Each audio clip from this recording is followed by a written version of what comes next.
Hello guys, welcome to my new video. आज हम अपनी इस वीडियो में करने वाले हैं हमारी exercise number 4.3 with Aryan mathematics.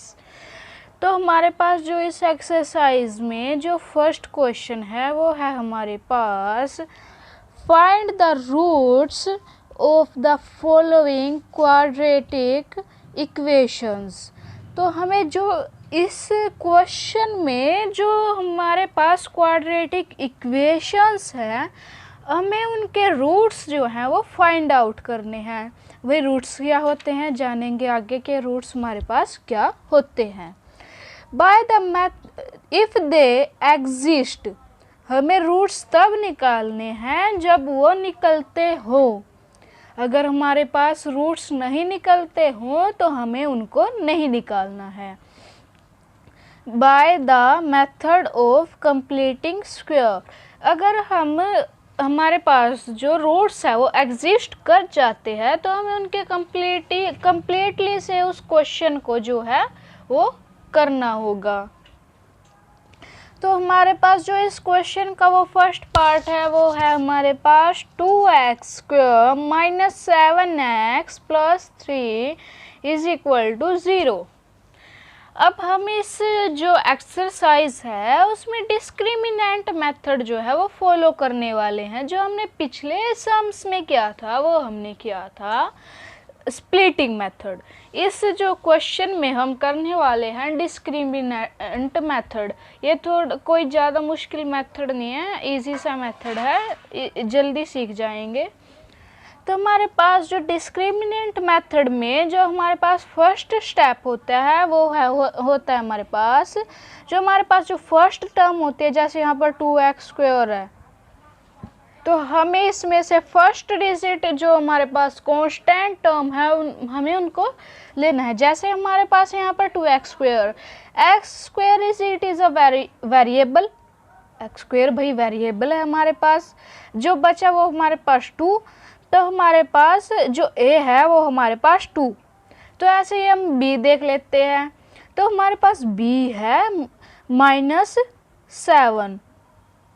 भाई -7 कैसे, जो x है वो वेरिएबल है तो हम जो b लेते हैं उसमें वेरिएबल नहीं लेते हैं, और इसमें जो हमारे पास विद साइन लेते हैं हम। जैसे यहाँ पर अगर ये +7 होता तो हम यहाँ पर भी +7 लेते हैं। अब यहाँ पर माइनस है तो यहाँ पर भी हम माइनस लेंगे। तो c हमारे पास 3 है क्योंकि इसके पास कोई वेरिएबल नहीं है। तो हमारे पास जो ये फर्स्ट जो इसका स्टेप है वो हमारे पास कंप्लीट हो चुका है। अब हमारे पास जो सेकंड स्टेप है वो है हमारे पास d निकालना। d मतलब डिस्क्रिमिनेंट, हमें जो इट्स वैल्यू है उसका जो है डिस्क्रिमिनेंट निकालना है। तो डिस्क्रिमिनेंट निकालने का क्या फॉर्मूला है, b² माइनस 4ac। तो हमारे पास जो डिस्क्रिमिनेंट निकालने का जो फॉर्मूला है वो है हमारे पास b² माइनस 4ac। b हमारे पास -7 -4 एज इट इज़, एंड 2 हमारे पास a, और जो c है वो हमारे पास 3। तो अब हमें इनकी जो वैल्यूज़ है वो यहाँ पर पुट करनी है। तो हमारे पास जो पुट करके जो वैल्यू आएगी वो हमारे पास ये आएगी, क्योंकि हमारे पास b है वो हमारे पास -7 है। जो हमारे पास b की वैल्यू है वो हमारे पास -7 है, और हमारे पास जो a और c की वैल्यू है वो हमारे पास 2 और 3 है। तो हमें इनकी वैल्यू को पुट करना होगा। 4ac का मतलब है यहाँ पर 4 × a × c। अब हमारे पास जो ये इक्वेशन आई है हमें 7 का स्क्वायर करना है, तो हमारे पास 49। अगर हमारे पास -7 है तो यहाँ पर माइनस मल्टीप्लाई माइनस भी होगा, और 7 × 7 7 × 7 इज इक्वल टू 49, और minus multiply minus is equal two plus. तो हमारे पास यहाँ पर +49 आया है, और हमारे पास यहाँ पर 4 × 2 8 8 × 3 इज इक्वल टू 24, और हमारे पास ये माइनस का जो साइन है वो हमारे पास एज इट इज़ यहाँ पर वर्क करेगा। तो हमारे पास 49 - 24 आया हमारे पास 25। तो हमारे पास जो अगला स्टेप है वो हमारे पास इसके रूट्स फाइंड आउट करने का। तो अगले स्टेप में हमें करना क्या है कि हमें एक और फॉर्मूला इसमें यूज़ करना है, और वो फॉर्मूला है हमारे पास, फर्स्ट रूट निकालने का हमारे पास फॉर्मूला है -b plus under root D by में 2a, और जो सेकंड रूट निकालने का जो फॉर्मूला है वो हमारे पास है -b minus under root D by में 2a। तो हमें इस फॉर्मूले में जो वैल्यू है वो हमें पुट करनी होंगी, और हमें इनकी जो सोल्विंग है वो करके हमारे पास रूट्स फाइंड आउट होंगे। अब देखिए कैसे। तो हमारे पास -b की वैल्यू थी -7, अगर हमने माइनस यहाँ पर b की वैल्यू थी -7, तो माइनस मल्टीप्लाई माइनस प्लस 7 हो गए यहाँ पर हमारे पास। और d की वैल्यू हमने अभी अभी निकाल ली थी, हमारी d की वैल्यू आई है 25। तो अब हमें इस d की वैल्यू के साथ इसमें यह इक्वेशन मतलब जो यह वैल्यू है उसे पुट करना है। और हमारे पास a की वैल्यू क्या है, हमारे पास जो a की वैल्यू है वो हमारे पास 2 है। तो हमें यहाँ पर पुट करना है। इसमें सेकंड रूट में के जो फॉर्मूला है उसमें कुछ ज़्यादा चेंजेस नहीं है, उसमें सिर्फ प्लस और माइनस का चेंजेस है। इसमें plus D under root D है और इसमें माइनस अंडर रूट डी है। तो हमें इसमें वैल्यू पुट करके हमारे पास ये इक्वेशन आएगी। तो हमें 7 + 25 = 7 + 5 कैसे आया, तो देखिए। तो हम 25 को 5 का स्क्वायर भी लिख सकते हैं, क्योंकि हमारे पास 5 × 5 25 होता है। हमारे पास जो अंडर रूट है तो ये स्क्वायर इस अंडर रूट को कट कर देगा, तो हमारे पास जो रह गया वो हमारे पास 5 है। और इसमें हमारे पास -25 अंडर रूट 25 है, तो इसमें -5 होगा। तो 7 + 5 बाय में 4 = 12 बाय में 4, और 7 - 5 = 2 बाय में 4। अगर हम इनकी कटिंग करेंगे तो हमारे पास आएगा 3 और 1 बाय में 2। तो हमारे पास जो इस इक्वेशंस के जो रूट है वो हमारे पास एग्जिस्ट कर गए। अगर हमारे पास जो रूट्स एग्जिस्ट ना हो तो हमें कैसे पता चलेगा इसके रूट्स एग्जिस्ट नहीं होते हैं, जान लेते हैं। इस क्वेश्चन में जो हमारे पास d की वैल्यू आई है, अगर वो d से बड़ी हो, मतलब सॉरी अगर 0 से बड़ी हो या 0 के इक्वल हो, तो हम ये बोल सकते हैं कि ये इसके जो रूट्स हैं वो हमारे पास एग्जिस्ट होंगे। अगर हमारे पास जो d की वैल्यू है वो 0 से लेस आ जाए, जैसे हमारे पास -5, ये 0 से लेस है, तो यहाँ पर इस सिचुएशन में हमारे रूट्स जो है वो एग्जिस्ट नहीं होंगे। एक तरह से अगर हमारे पास वैल्यू माइनस में आ जाए तो हमारे पास जो रूट्स हैं वो हमारे एग्जिस्ट नहीं करेंगे। तो अब चलते हैं हमारे सेकंड पार्ट पे। हमारा सेकंड पार्ट है 2x² + x - 4 = 0। Firstly we calculate a b c। a हमारे पास 2 है, b हमारे पास इसके जो फ्रंट में कुछ नहीं है तो हम इसको 1 लेट कर लेंगे। तो हमें c हमारे पास -4, क्योंकि हम जब भी a b या c जो कैलकुलेट करते हैं उसमें हम साइंस साथ रखते हैं। तो हमारे पास अब सेकंड स्टेप है ये फॉर्मूला। तो हमें फॉर्मूला जो है वो माइंड में फिक्स करना होगा कि हमारे पास जो फॉर्मूला है वो हमारे पास क्या है। हम इस फॉर्मूला में जो अपनी वैल्यू पुट कर देंगे, तो हमारे पास b की वैल्यू है 1, 4 एज इट इज़, a की वैल्यू 2 और c = -4। 1 × 1 और -4 × -4 यहाँ पर 16 × 2 = 32। यहाँ पर माइनस है, यहाँ पर भी minus, minus multiply minus plus 32। तो 1 + 32 = 33। हमारे पास जो d की वैल्यू है वो हमारे पास 33 आई है। तो हम ये बोल सकते हैं कि इसके जो रूट्स है वो एग्जिस्ट होंगे, चाहे कैसे ही रूट्स आए, चाहे हमारे पास फ्रैक्शन में आए या किसी भी सिचुएशंस में आए, तो हम ये बोल सकते हैं कि हमारे पास जो रूट्स हैं वो एग्जिस्ट करेंगे। हम एक ही सिचुएशन में बोल सकते हैं कि हमारे पास अगर वैल्यू नेगेटिव आए तो हमारे पास रूट्स एग्जिस्ट नहीं करेंगे। अब हम चलते हैं अपने नेक्स्ट स्टेप पर। नेक्स्ट स्टेप है हमारे पास x is equal to minus B plus under root D by में 2a, ये फॉर्मूला हमारे पास है। तो अब हम इसमें वैल्यू पुट करेंगे तो हमारे पास ये इक्वेशन आएगी। देखिए माइनस बी की वैल्यू यहाँ पर 1 है तो minus minus as it is, और डी की वैल्यू प्लस अंडर रूट 33, और यहाँ पर माइनस बी की वैल्यू माइनस मतलब सॉरी 1 है और यहाँ माइनस एज इट इज़, और यहाँ पर माइनस डी हमने एज इट इज़ रखा, और यहाँ पर माइनस और ए की वैल्यू हमारे पास 2। तो अब हम -1 प्लस 33 बाय में 4 कर देंगे, क्योंकि हमें आगे हम इसको आगे सोल्व नहीं कर सकते। तो सेकंड में भी हम ऐसे ही करके इसको यहीं पर मतलब यहीं पर स्टॉप कर सकते हैं, क्योंकि आगे इसकी जो इसकी सोल्विंग है वो पॉसिबल नहीं है। तो हमारे पास जो रूट्स आए वो हमारे पास ये आए हैं। अब हम चलते हैं अपने थर्ड पार्ट पर। थर्ड पार्ट हमें थोड़ा डिफरेंट दिया गया है पर इजी है। थर्ड पार्ट में हमारे पास दिया गया है 4x plus 4 under root 3x plus 3 is equal to 0। तो हमारे पास इस पार्ट में दिया गया है कि जो इक्वेशंस है वो हमारे पास फ्रैक्शंस मतलब सॉरी अंडर रूट में आई है।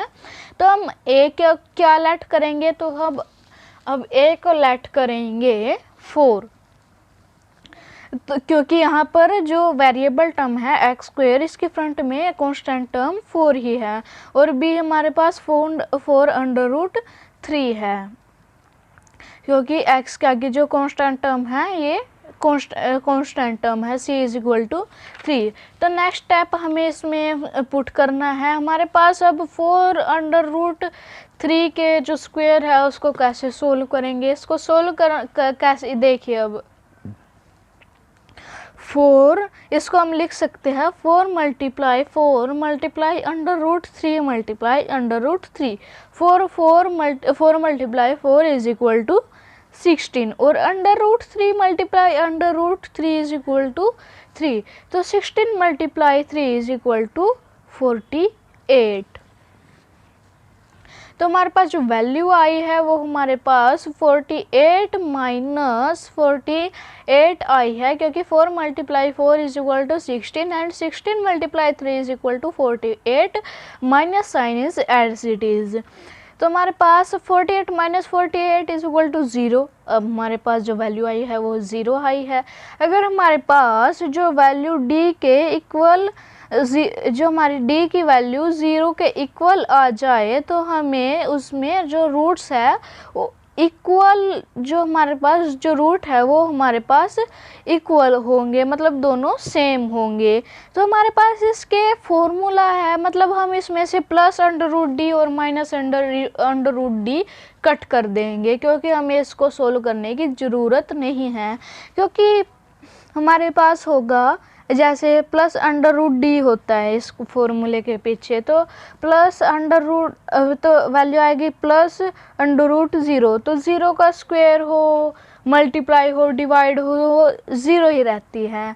तो यहाँ पर प्लस 0, और जैसे यहाँ पर 4 प्लस 0 इज इक्वल टू 4, इसका 0 का जो है वो यहाँ पर कोई इफ़ेक्ट नहीं होगा। तो हम इसको सोल्व करने में बेटर यहाँ पर करेंगे। तो अब हमारे इस फॉर्मूले में हम अपनी वैल्यू पुट कर देंगे। हमारे पास b की वैल्यू थी 4 under root 3 minus minus minus plus, और यहाँ पर भी 4 अंडर रूट 3। तो हमारे पास a की वैल्यू है 4, और अब हमारे पास ये इक्वेशन आई ये 4 अंडर रूट 3 बाई में 8 और 4 अंडर रूट 3 बाई में 8। अब हम इस 4 को इस 8 से कट करेंगे तो हमारे पास यहाँ पर आएगा 2, और अब हम इस 4 को यहाँ पर कट करेंगे तो हमारे पास आएगा 2। तो हमारे पास जो रूट्स आए हैं वो हमारे पास आए हैं अंडर रूट 3 बाई में 2 एंड अंडर रूट 3 बाई में 2। अब हम चलते हैं हमारे फोर्थ पार्ट पर, जो आपको उसका आंसर कमेंट करना होगा, क्योंकि वो बहुत ही इजी सा है वो, और इन्हीं क्वेश्चंस के जैसा है। आपको उस क्वेश्चन का जो आंसर है वो मुझे कमेंट्स करके भेजना होगा in my comment box. Third सम हमारे पास है, क्योंकि सेकंड सम में हमें यही बोला गया था कि जो हमारे पास फर्स्ट सम है उनकी जो वैल्यू दी गई है उनको डिस्क्रिमिनेंट मेथड में निकालना है, और हमने पहले ही निकाल दिया। फर्स्ट भी हो गया इसी के अंदर और सेकंड भी इसी के अंदर लाई करता है। अब हम चलते हैं थर्ड सम। थर्ड सम हमारे पास है x माइनस 1 में x इज इक्वल टू 3। यहाँ पर उसने ब्रैकेट में दिया है x is equal to not 0। यह वो कन्फ्यूज़ करने के लिए देता है, इसकी यहाँ पर कोई वैल्यू नहीं होती। तो हमारे पास इक्वेशन ये है, तो हम इस 3 को इस साइड पर करेंगे तो हमारे पास आएगा -3। तो हमारे पास यहाँ पर आएगा, अगर हम एलसीएम लेंगे तो हमारे पास ये जो है इक्वेशन आएगी। और अगर हम इसको x को इधर मल्टीप्लाई करेंगे, क्योंकि डिवाइड है इधर में, यहाँ पर जाके ये हमारे पास मल्टीप्लाई में होगा। अगर हम इसको मल्टीप्लाई कर यहाँ पर 0 से मल्टीप्लाई करेंगे तो हमारे पास 0 हो जाएगा। तो हमारे पास ये एक प्रॉपर इक्वेशन आ गई, x² minus 3x minus 1 is equal to 0। तो हमारे पास a is equal to 1, b is equal to -3 और c इज इक्वल टू -1। तो हम इसके डिस्क्रिमिनेंट है जो वो फाइंड करना है। इसका डिस्क्रिमिनेंट है b² माइनस 4ac। तो हमारे पास इसमें वैल्यूज़ पुट करनी है। हमारे पास b की वैल्यू है -3 और a की वैल्यू है 1, c की वैल्यू -1। तो यहाँ पर हमारे पास 3 3 is 9 प्लस 4, क्योंकि 4 1 जा 4 multiply -4 multiply -1 is equal two plus. तो 9 प्लस 4 इज इक्वल टू 13। तो अब हमें इस वैल्यू को इसमें पुट करना होगा, और हमारे पास जो रूट्स आए हैं वो हमारे पास ये आए हैं। इसको इससे आगे हम इसको सोल्व नहीं कर सकते। अब हम चलते हैं अपने सेकंड पार्ट पर। तो सेकंड पार्ट है हमारे पास 1 में x प्लस 4 माइनस 1 में x minus 7 is equal to 11 में 30। और यहाँ पर भी उसने एक दी गया है कि हमारे पास जो x है वो हमारे पास -4 और 7 नहीं है। ये सिर्फ वो कंफ्यूज करने के लिए देता है कि बच्चे जो हैं वो कंफ्यूज हों, पर ये हमें कोई वैल्यूएबल नहीं है। तो अब हम इनको एलसीएम लेना होगा। तो हमारे पास जो एलसीएम लेके जो टर्म आई वो हमारे पास ये आई इज इक्वल टू 11 में 30।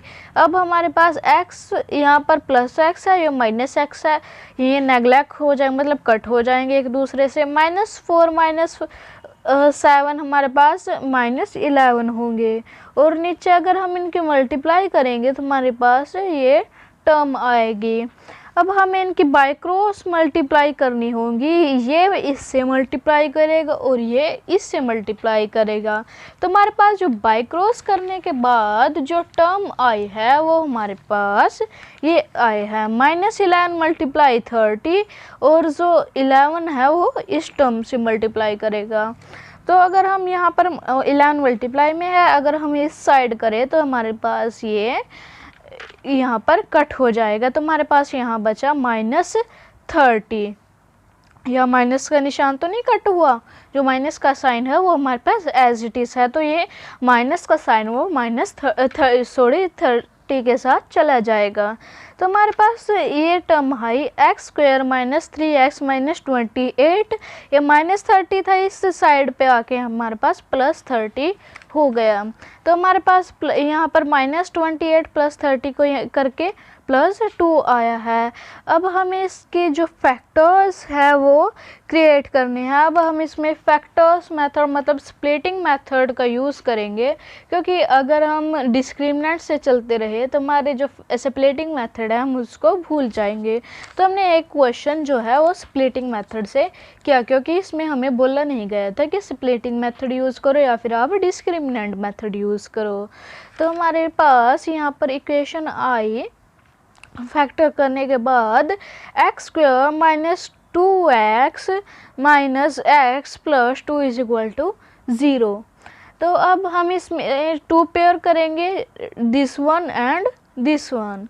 तो अब हम इसमें से कॉमन लेंगे, तो कॉमन करने के बाद हमारे पास ये आया x माइनस 2 और ये हमारे पास आएगा x माइनस 2, क्योंकि ये हमारे पास सेम होनी चाहिए।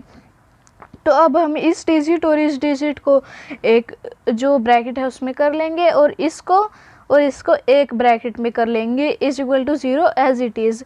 अब हम इस ब्रैकेट के आगे जो अलग से 0 करेंगे और इसके आगे अलग से, तो यहाँ पर x -1 है तो -1 इधर जाके +1, तो हमारे पास इधर -2 है, इधर जाके +2, क्योंकि अब हमारे पास जो रूट्स आए हैं वो हमारे पास आए हैं 1 और 2। तो अब हम चलते हैं अपने क्वेश्चन नंबर 4 पर। हमारे पास क्वेश्चन नंबर 4 है the sum of the reciprocals of Rahman age. जो हमारे पास सम है किसका, रहमान एज का, और क्या है वो, रेसिप्रोकल मतलब उल्टा, हम उसे आगे जानेंगे। इन ईयर्स सालों में है वो, 3 years ago 3 साल पहले, एंड 5 years from now 5 साल जो बाद उसकी एज होगी वो होगी उसकी 1/3।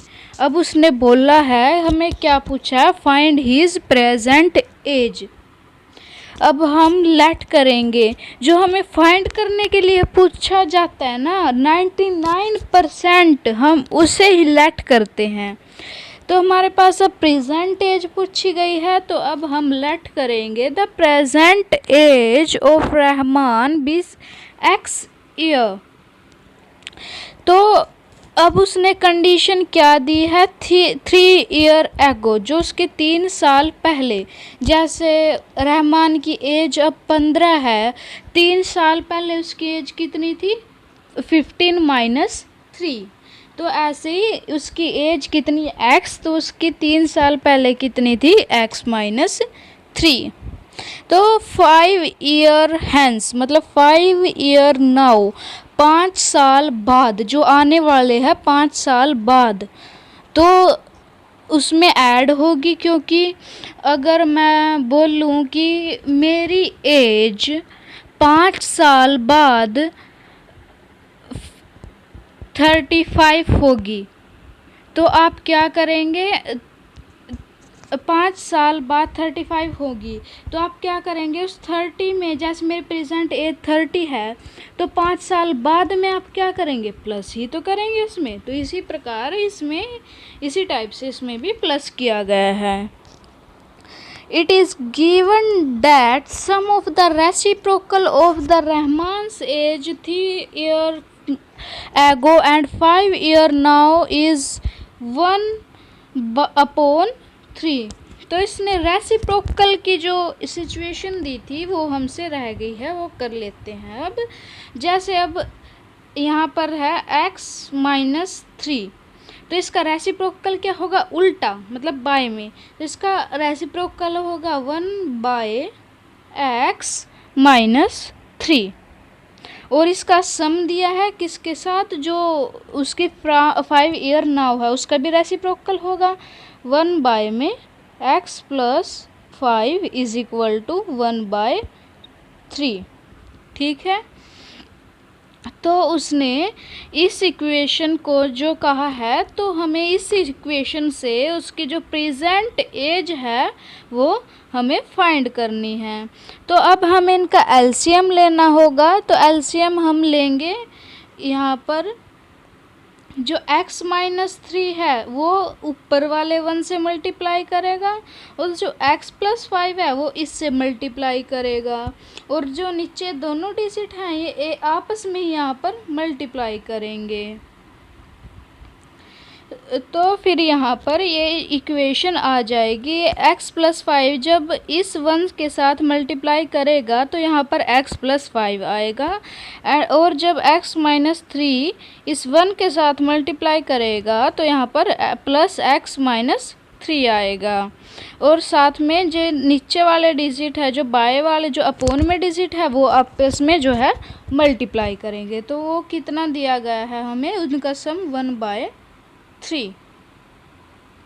तो अब आगे जो x यहाँ पर ऊपर हमारे पास इक्वेशन आई है, x + 5 + x - 3। तो x ये प्लस में है, ये प्लस में है, तो ये प्लस हो जाएंगे, यहाँ पर होगा 2x। यहाँ पर एक 5 प्लस में है और एक 3 माइनस में है, तो प्लस माइनस माइनस, तो यहाँ पर 2x प्लस 2 आएगा। तो अब यहाँ पर इसने दिया गया है कि जो यहाँ पर ये 2x प्लस 2 है और 1/3 है, यहाँ पर इसने बाय क्रॉस मल्टीप्लाई कर दी है। तो बाय क्रॉस मल्टीप्लाई ऊपर वाले जो डिजिट होते हैं उनको अपोन वाले डिजिट से, और जो दूसरी साइड से ऊपर वाले डिजिट होते हैं उनको अपोन वाले डिजिट से, ये होती है हमारी बाय क्रॉस मल्टीप्लाई। तो हमारे पास बाय क्रॉस मल्टीप्लाई करने के बाद ये इक्वेशन आती है। तो और अगर हम ये हमारे पास है x माइनस 3 और x प्लस 5, तो हम इसको ऐसे भी लिख सकते हैं क्योंकि मल्टीप्लाई में है, x plus 5 minus 3x plus 5। तो अगर ये x इस x से मल्टीप्लाई करेगा तो हमारे पास आएगा x स्क्वायर प्लस 5x। अगर ये -3 इस x से करेगा तो यहाँ पर -3x। अगर ये -3 5 से करेगा तो हमारे पास आएगा -15।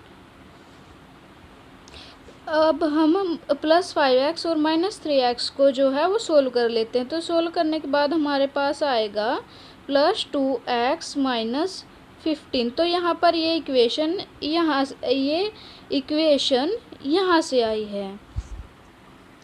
अब ये हमारे पास इक्वेशन आई है, तो ये जो लेफ़्ट हैंड साइड है उसे राइट हैंड साइड, जो ये राइट हैंड साइड है उसे हम लेफ़्ट हैंड साइड करेंगे।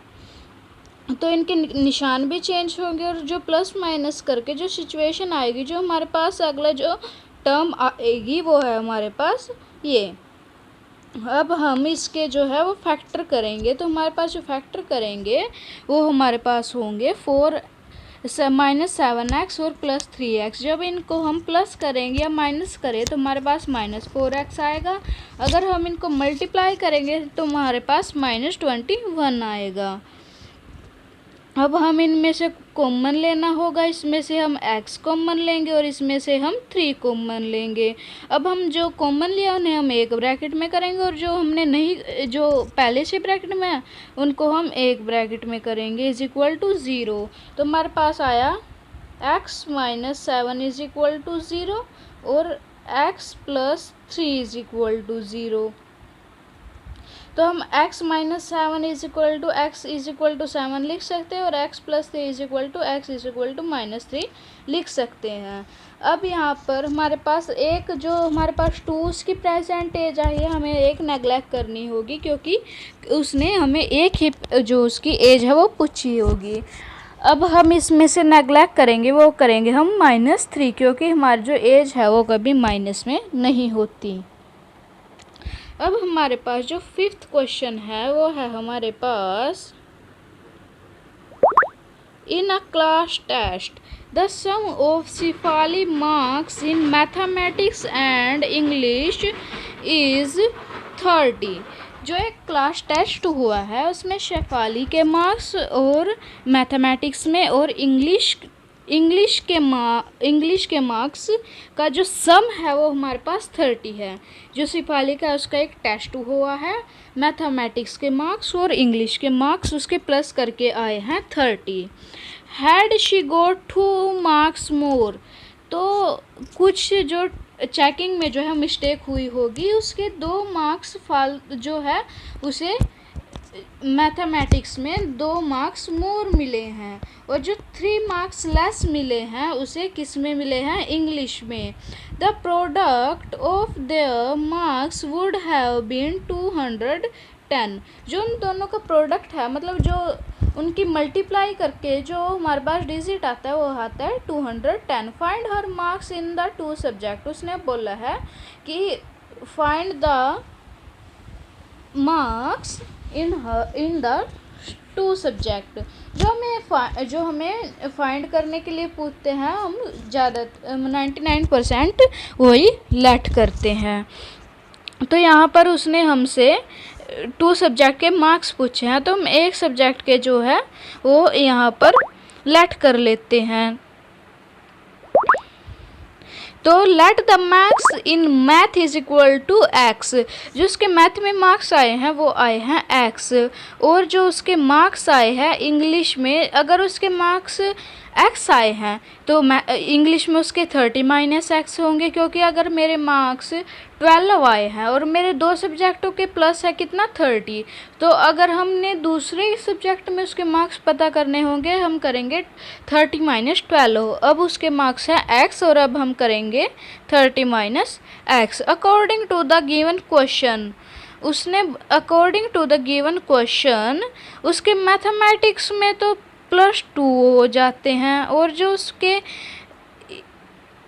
इंग्लिश में मार्क्स उसके यहाँ पर -3 हो जाते हैं। जैसे 30 माइनस यहाँ पर 30 माइनस एक्स -3, क्योंकि उसके मार्क्स बाद में लेस हो जाते हैं 3। तो अब हमारे पास ये उनका प्रोडक्ट कितना है 210। अगर हम 30 माइनस 3 करेंगे तो हमारे पास 27 आएगा। तो हमारे पास अब इनकी मल्टीप्लाई करके हमारे पास ये इक्वेशन आई। अब हम इनके साइन चेंज करने होंगे, क्योंकि जो यहाँ पर -x² है, क्योंकि जो x² है जो फर्स्ट टर्म होती है वो माइनस में नहीं होती, इससे हमारा क्वेश्चन रॉन्ग होगा। तो हमें इनके जो साइन है वो चेंज करने होंगे। तो साइन चेंज करने के बाद हमारे पास यहाँ पर ये टर्म आई। अब हमें इनके फैक्टर बनाने होंगे, जिससे प्लस माइनस करके 25, और जो हमारे पास मल्टीप्लाई करके वो आए 156।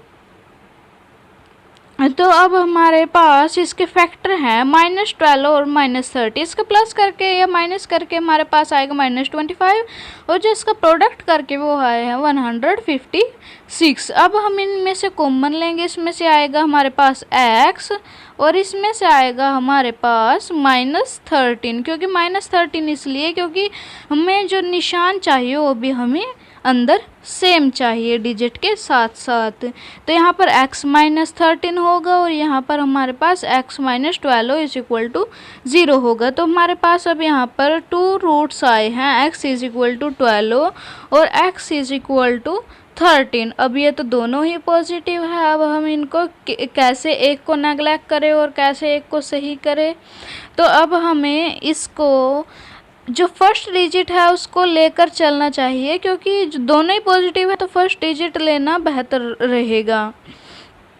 तो if the marks in math are 12, अगर मैथ में मार्क्स 12 है तो इंग्लिश में मार्क्स 30 माइनस 12 होंगे, और जो हमारे पास इंग्लिश के मार्क्स आए हैं वो हमारे पास 18। इफ़ द उसके जो मैथ में मार्क्स 13 आए, क्योंकि हमारे पास सेकंड वैल्यू 13 आई है, तो उसके इंग्लिश में मार्क्स 17 आएंगे।